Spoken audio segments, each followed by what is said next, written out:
Assalamualaikum warahmatullahi wabarakatuh. Saya Pijarot Aji Hardantoko dari kelas HSB dengan NIM I0002300077. Nah, di sini saya memohon maaf dulu karena ya ini posisinya saya lagi mati lampu dan memaksakan untuk record. Jadi semisal nanti kalau ada salah pencahayaan ataupun yang lain mohon dimaklumi ya. Baik, kita akan membahas terkait produksi dalam Islam dan bagaimana cara pandang Islam terhadap pasar. Dan pertamanya kita akan membahas dulu terkait produksi dalam Islam dulu. Oke, didasari Allah Subhanahu wa taala itu sebagai pencipta sumber daya alam yang ada di dunia ini dan diperuntukkan oleh makhluk-makhluk Allah. Terutama kita, makhluk Allah yaitu manusia. Kenapa kok manusia? Karena manusia itu adalah makhluk yang paling berakal, yang paling bisa mengelola, paling bisa memproduksi. Jadi kita harus mengelola, memproduksi sumber daya alam itu sebaik-baiknya untuk kita dan untuk orang lain seperti itu, agar bisa ya diperjualbelikan, disewakan, diperdagangkan dan lain-lain.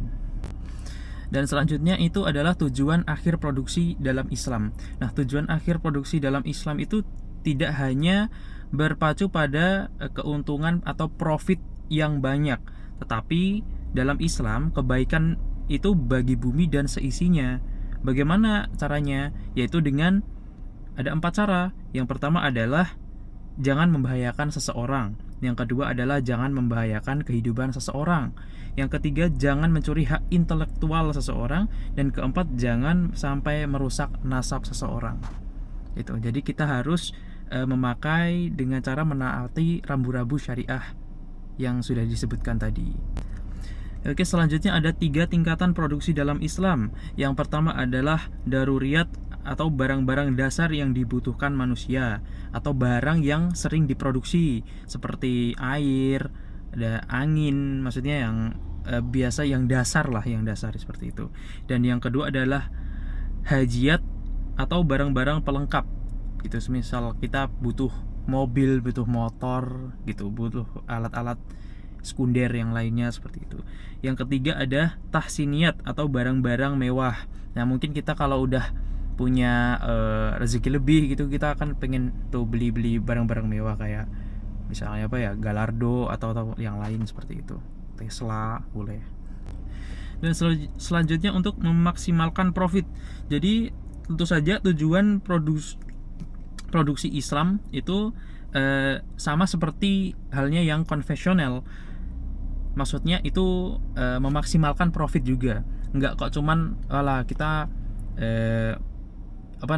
berdagang, memperjualbelikan, tapi kita tidak peduli dengan keuntungan yang kita dapat. Nah, kita tetap harus mempunyai keuntungan juga seperti itu. Tapi dengan cara ya kita harus membahagiakan orang lain juga gitu, nggak merugikan orang lain seperti itu. Dengan menaati syariah-syariah yang ada. Oke, selanjutnya adalah pandangan Islam terhadap pasar. Oke, jadi dalam pandangan Islam terhadap pasar itu tentu saja Islam mendukung berjalannya mekanisme pasar yang mempunyai prinsip rela, ridho, suka sama suka seperti itu. Oke, dan selanjutnya kita membahas terkait jumlah dan harga keseimbangan dalam pasar Islam. Sama seperti konvensional, pasti ada antara supply dan ada demand-nya gitu. Dan para ahli fikih itu merumuskan bahwasannya harga keseimbangan sebagai konsep the price of equivalent, dengan kata lain pasar itu bersifat kompetitif dan itu sangat-sangat tidak apa-apa asal menaati rambu-rambu syariah.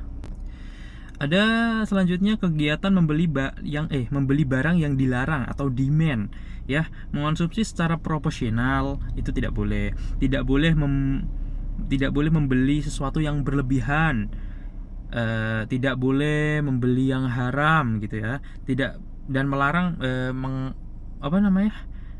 mengembalikan barang dari uang yang tidak halal. Mengembalikan maksudnya membeli uang dari yang tidak halal. Semisal kita mau beli barang-barang halal, sebenarnya itu barang-barang yang di halal, ada halalnya, cuman kita pakai uang haram. Maksudnya uang haram itu kita dari korupsi, dari mencuri uangnya dan diperjualbelikan, dibelikan barang atau lain, itu nggak boleh.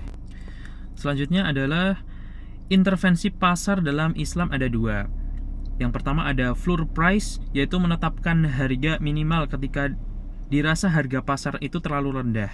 Dan ada yang kedua selling price, yaitu menetapkan harga maksimal ketika dirasa harga pasar itu terlalu tinggi, dan Islam memandang intervensi pasar itu tidak diperlukan, tidak usahlah, selama mekanisme pasar yang saling menghasilkan dan saling menguntungkan dalam keriduan itu tetap terjaga. Itu intervensi pasar tidak diperlukan.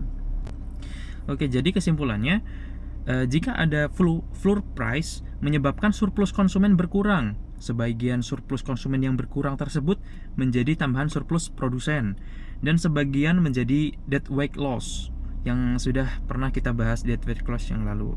Terus dari sisi surplus produsen, kuantitas barang yang dapat terjual menurun dibandingkan dengan kuantitas keseimbangan, menyebabkan surplus produsen berkurang dan berubah menjadi deadweight loss.